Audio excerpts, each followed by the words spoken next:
Hello, friends, and welcome to another episode of Dark Side of the Word. My name is Kait. Wow, messed that up. It's okay. And I'm here with my co-host CJ. Really? Really? You want to keep going with that? Yes, we're going to. People like raw and real. So okay. say hello. Hello, everybody. This is CJ. I know my name. Supposedly, there's this whole thing now where people don't want like the perfect. They want the raw, the cringy that we look like humans. This is how we prove we're not AI. We glitch. Well, that is very true, and I am very far from perfect, especially when it comes to public speaking. So then, this is the podcast for me. Yay! Slight tangent, but I just queried a new agent yesterday, and in her query form, she specifically asked the question: "Did you use AI to write your book?" I have seen that too, and I am always very excited to see that because I want them to weed out the AI people, or not even people, the AI. I'm still shooketh that this has come into our world so quickly, but that's another conversation we'll have later. Seriously. We are here. It is time to update the world on our life as writers. And I'm going to start by saying, holy fuck cannoli. How are we already in September? Where did the summer go? I'm not ready to enter fall mode. What the hell? What the frick? I find it funny that you said holy cannoli because over here in the New Jersey, New York area, the Festival of San Gennaro happens at the beginning of September. And that is like the Italian-American festival in New York City in Little Italy. So that is very apropos for the season we are now entering. So good job. You didn't even know. I sensed it. My soul just knew this. This is because I'm watching Real Housewives of New Jersey. That must be it. That absolutely must be it. My rubbing soul off on you. Becoming Italian. No. But yes, holy crap, it's September already. I'm not excited because now I enter fall work mode, which I've been kind of a little bit more vocal about this, but essentially my life and work comes in stages, and I was enjoying summer stage, which means I take every Friday off, and I also do not work on anything new, like I don't start new projects. I just maintain. I maintain the work. I maintain whatever I have going on in the background, but I'm not here to push to make something. But now we're in September, the rush to the end of the year, the making sure that I've got everything covered. It's giving me agita talking about the rush to the end of the year. I saw something the other day that was like, it's September, and then it's October, and now it's Thanksgiving, and I'm going to buy Christmas presents. Happy New Year, everybody. And I'm like, yes, that is exactly how I feel. Michael's is already a plethora of Halloween, which they have been that way since like 4th of July, which is just wrong and also a little exciting because I like fall decor, so I'm kind of happy, but I'm not buying it or anything like that. No, not yet. Oh, I'm just waiting for the sale because I'm not spending $40 on a cat pillow. I'll spend 40% off $40. We only have to wait till like September 25th, and then everything for Halloween will be on sale to make room for Christmas, so you'll be fine. You can hang in there. I'm having this whole freak out because I'm like, where the hell did I see this? But I went, okay, so we have out here in the Pacific Northwest, we have a local craft store, and they had Halloween and Christmas stuff at Oh my. That was too much. Now, I was like, we haven't even hit like October yet, and Christmas, no. I feel like, and people have been telling me like, that it's always been this way. People have always rushed the seasons and blah, blah, blah, blah. And I'm like, yes, but I remember when I worked in college at Pier 1 Imports, and that was like 2004, 2005. I would work in the summers, and I would leave in August. And my last week in August, I would unpack the first box of like pumpkin stuff, like a pumpkin candle or whatever, the last week of August. But like places like Michael's have had stuff up since like July 4th. It's just crazy. It definitely is rushed. It definitely is coming earlier and earlier, and I don't love it. Because I feel rushed as it is. Two things. First off, no one's going to know what Pier 1 is. Our listeners are not going to know what that is. Pier 1 Imports. They don't exist anymore. They haven't existed for like... Oh, really? Yeah, but they're really expensive. I don't think anybody buys from them. Okay. Yeah. And then the other thing is, it sucks how they keep rushing because when it actually becomes the season and you realize you need that one thing that you didn't have in your box and you're out, it's already gone because they've moved on to the next holiday. I have started keeping a Google Doc of like what I need when I put away, like, say, my fall decor for Christmas.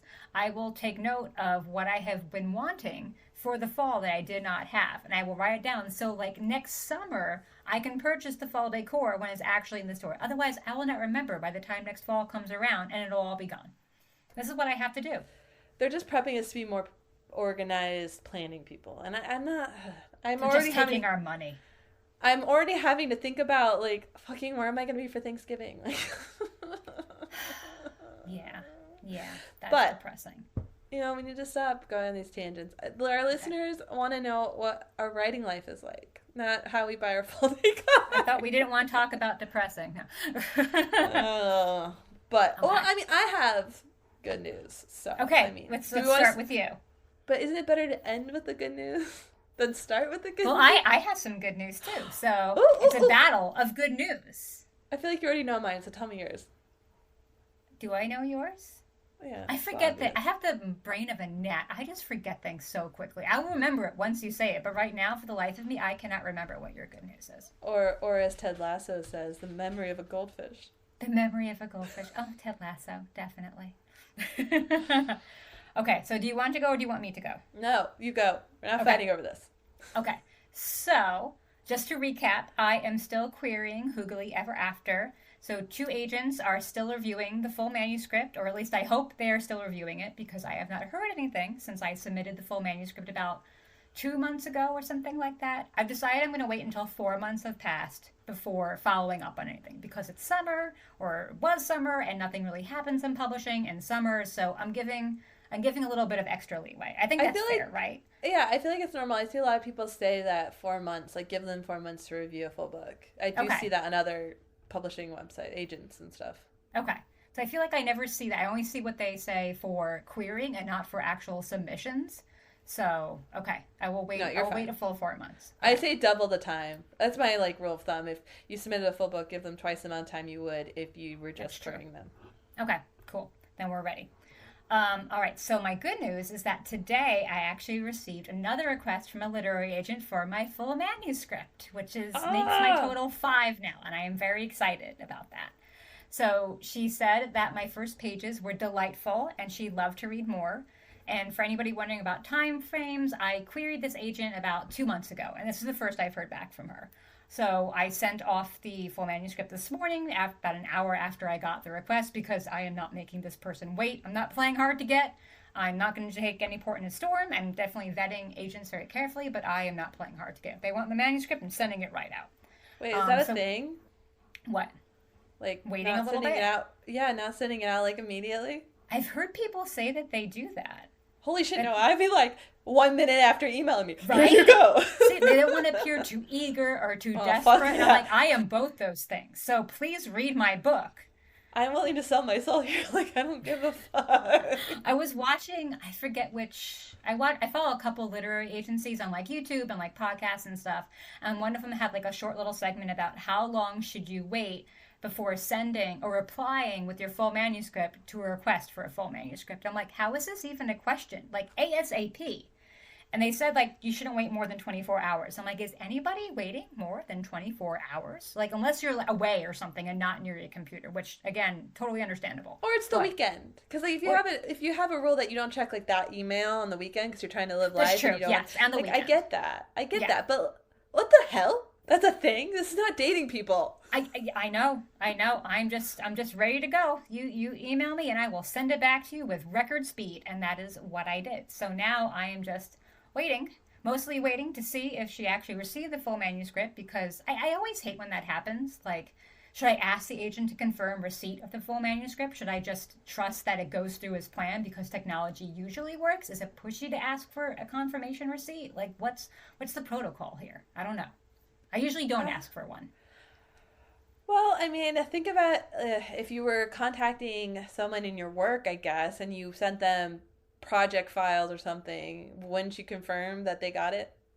Usually.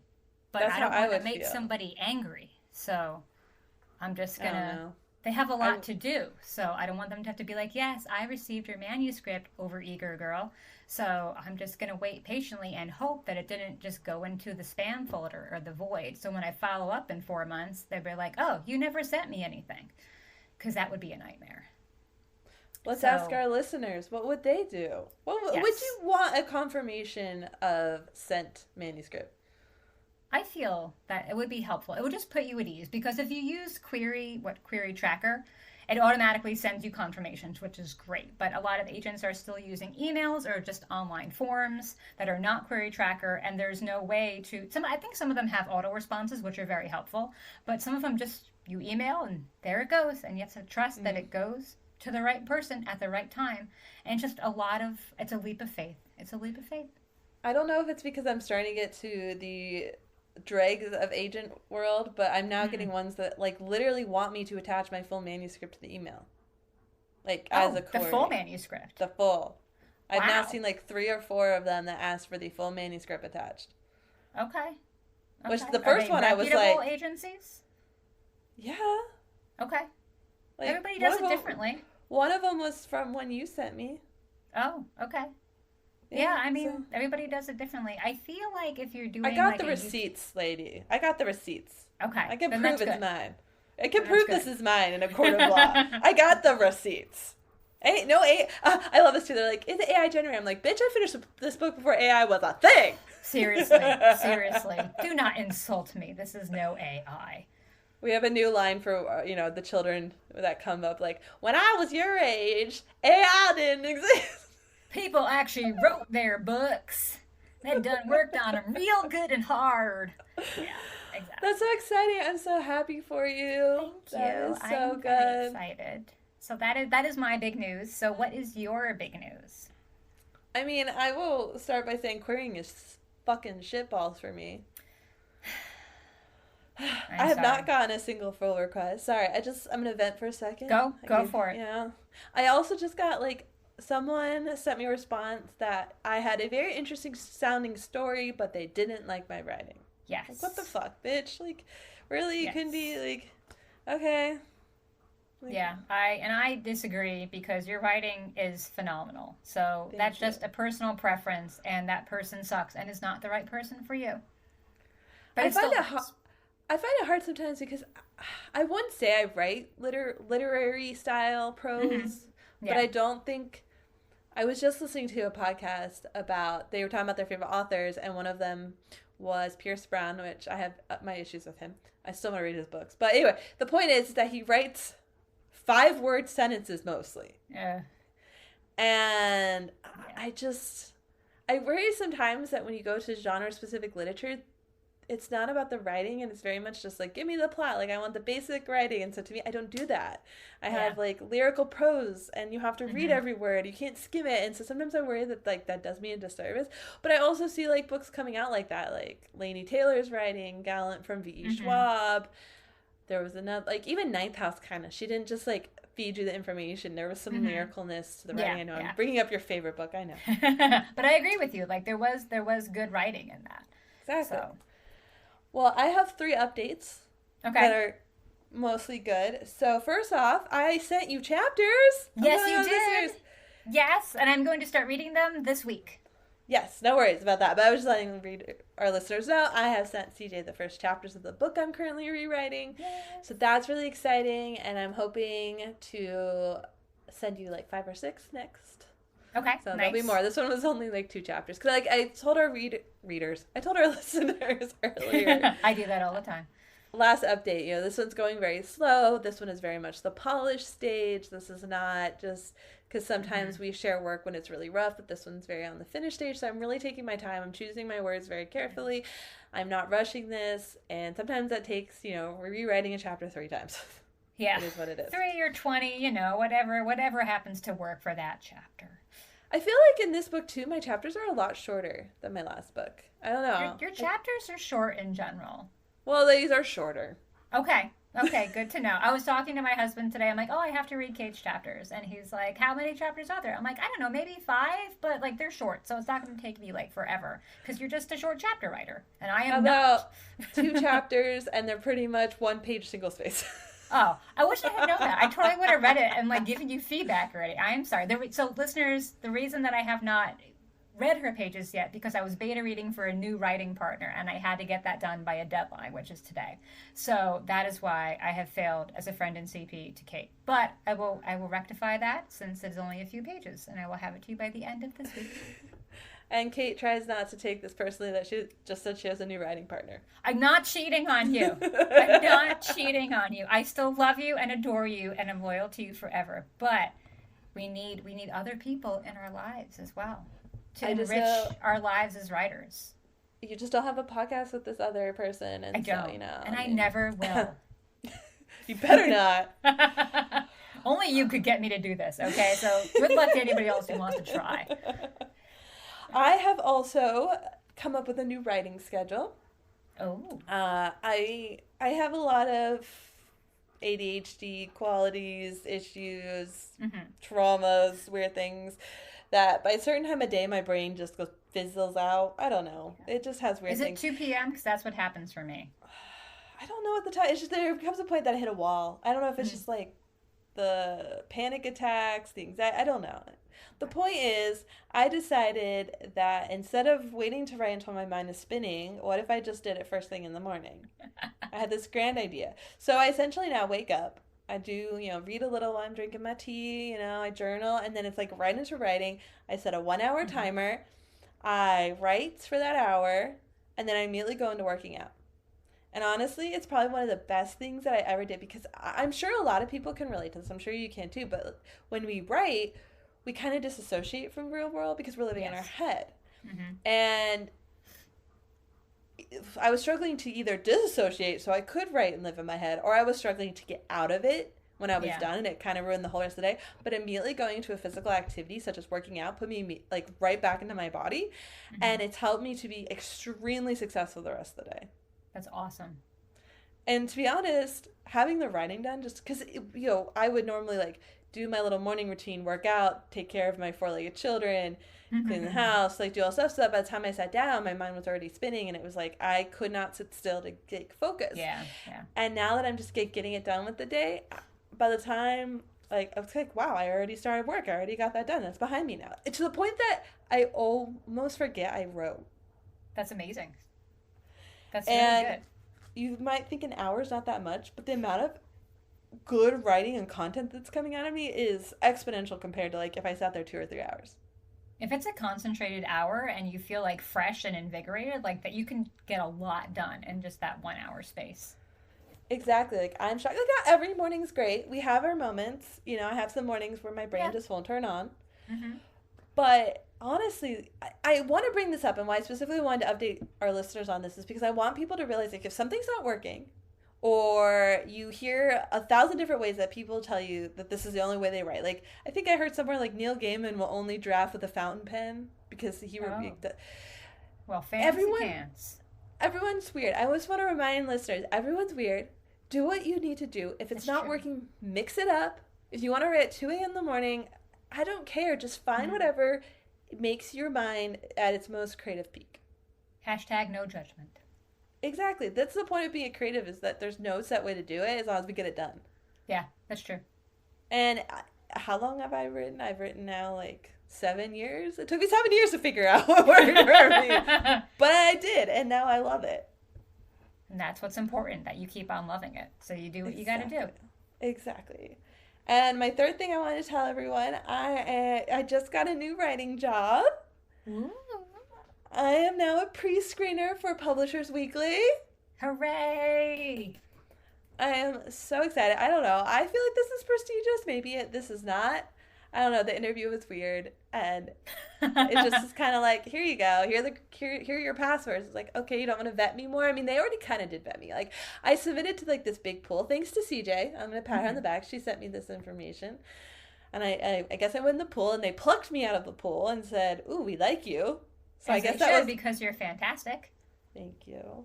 But I guess that was already my vet.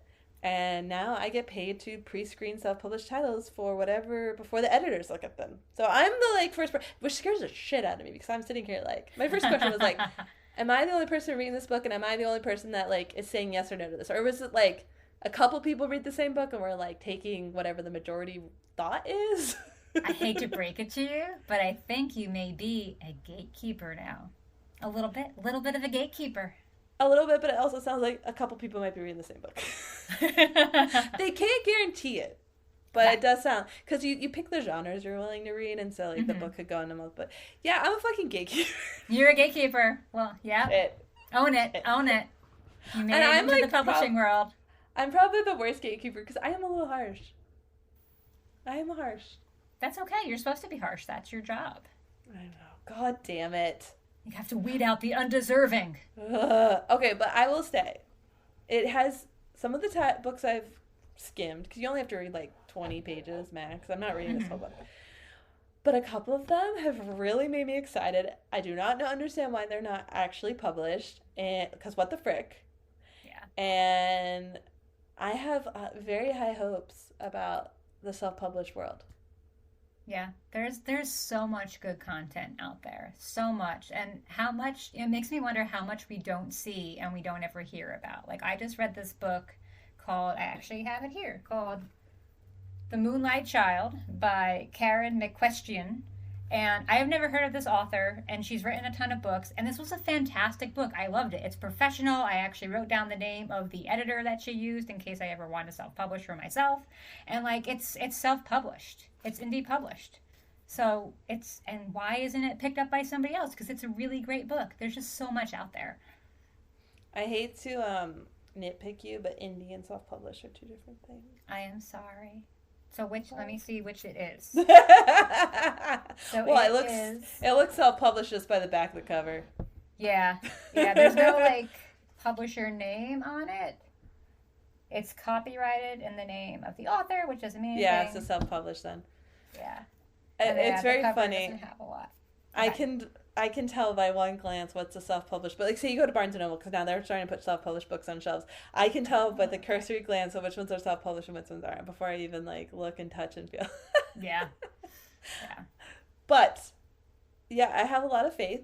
I have a lot of excitement. It also made me look, because I have to Google the authors as part of my job to see if they have a Kirkus review or they've been covered somewhere else, so I can comment that. And I've noticed that actually some of the self-published titles are like in Walmart and Target, so it sent me down a rabbit hole to figure out like how are they doing that. And so now I found out how to get my self-published book into Target.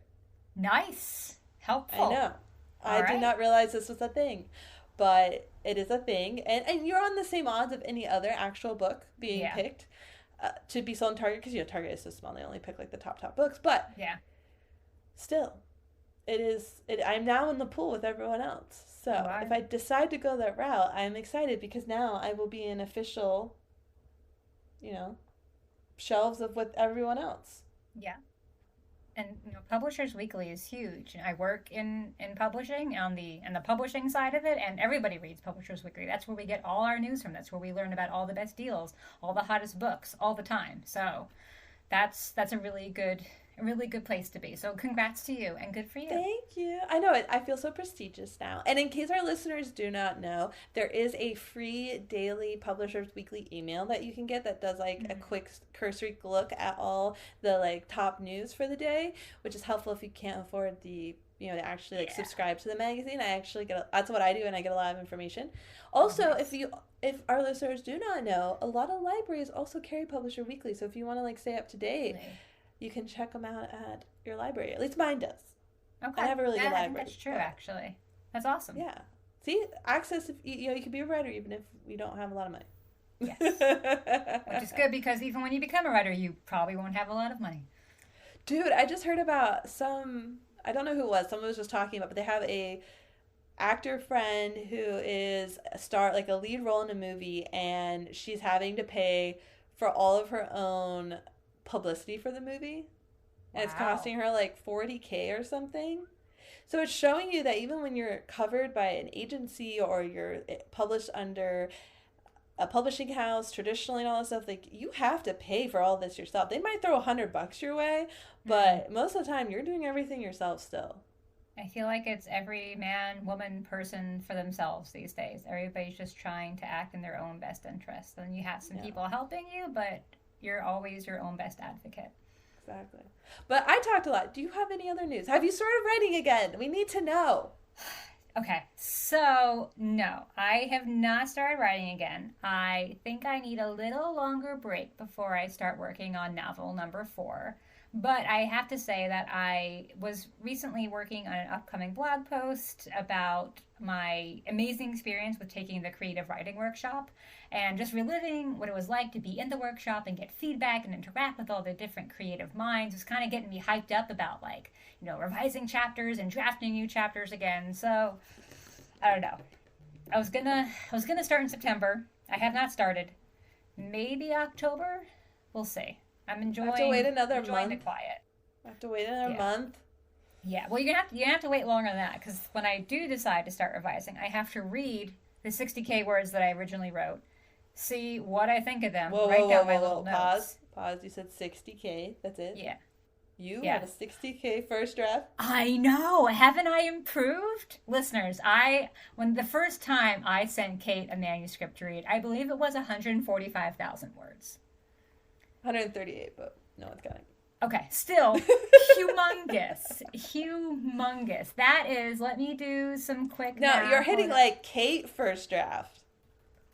That's 394 book pages, pretty much, is what I sent her. And God bless her, she read the entire thing and gave me feedback on the entire thing twice. The second time was only like 120,000 words, and then I cut it down to like 100. But yes, you read it twice, and I am very appreciative of that. And but you're on like Kate first draft word count. Like my first drafts are between 60 and 70K. I know. I said that to my husband today. I'm like, what has happened to me? What has happened? So now I have to add stuff in. You are. I'm becoming more acquainted with brevity, and I think I'm the better for it. Okay, I will warn you that the book I'm working on now currently is like 110K words. This is a big book, but it's places. I love it. But no, for real though, this is a big book. It's always been a big book. It has a lot to cover. Like okay. Okay. But rewriting it is crunching down because this is who I am now. So but you have room to work with. Normally it's the opposite problem. We have to get you up, and this time I feel it's so much easier to just parse out, than build up. I am a very sparse writer, very sparse. Yeah. So I think it'll be fine. I'm excited to read your longer novel, and I'm excited to send you my shorter novel. All right, friends and listeners, I'm asking you, comment a ton that you want CJ to get back to writing. Let's bully her back to writing. Help me. I've been begging for this book forever. Like, she wrote this draft for, like, a year ago? A year ago. Come on. You gotta I think I started around this time last year because I cranked the entire thing out before I started my workshop at the end of September of last year. So, it was like 4 weeks of just intense writing, and it was wonderful. I loved it. You started that workshop a year ago? Where's time gone? I know, right? I'm not okay with this. No, neither I'm not okay with this. I know, but I will start writing again eventually. And hey, if any agents want to represent me and offer me representation for Hoogly Ever After, I will write as soon as you tell me to. I perform on command. Hey, you know what?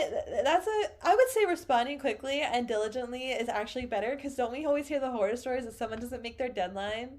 And I will make every deadline. I'm a deadline maker. So I would think this helps your case. Yes, I think so.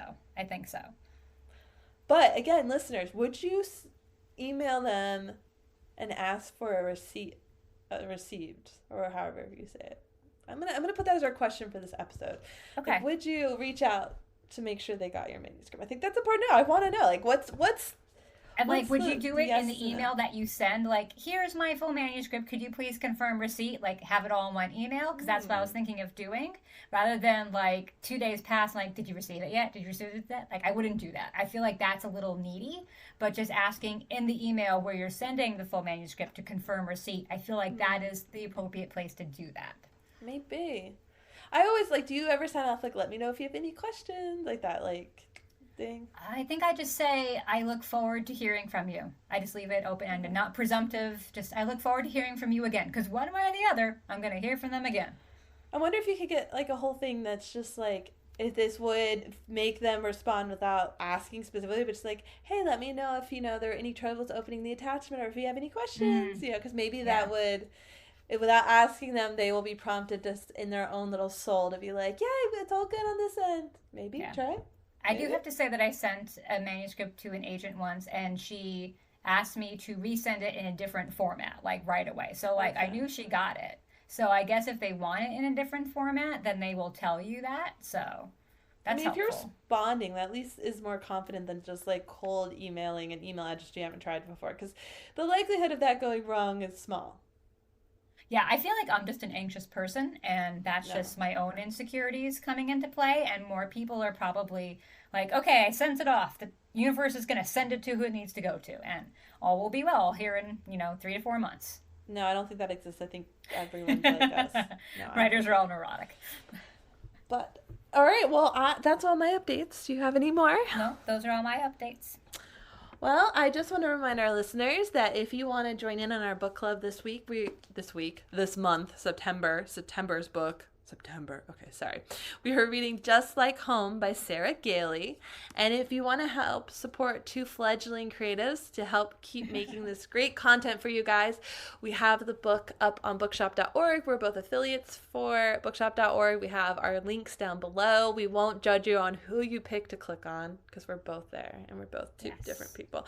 But if you'd like to buy your book from there, we get a small percentage of the sale, but it does not cost anything extra to you. And I believe you can also still, even if, are we the bookseller? Like, are we the bookshop in that, or can they still link a bookstore? We're not the bookstore because we're not actually selling the book. So I think they can still the affiliate account. So they can still link their favorite independent bookstore and still buy through. When they buy through our affiliate link, they can buy from their own preferred bookstore. Perfect. See, the point of bookshop.org, why it was started, is to help independent bookstores have an online platform to be able to sell books like the big conglomerates like Barnes & Noble, Target, Amazon, all that. This is their way to keep up with it. So you can link in whatever independent bookstore is local to you that you want to still support, or wherever you want to support, but then you can go through our link to help support us as well. No cost to you. You're going to buy the book anyway. Might as well help us. Yes, please do. But we hope all of your writing journeys are going fantastic and you are having good luck on everything you're working on. And we can't wait to talk to you guys next time. Bye, friends. Bye.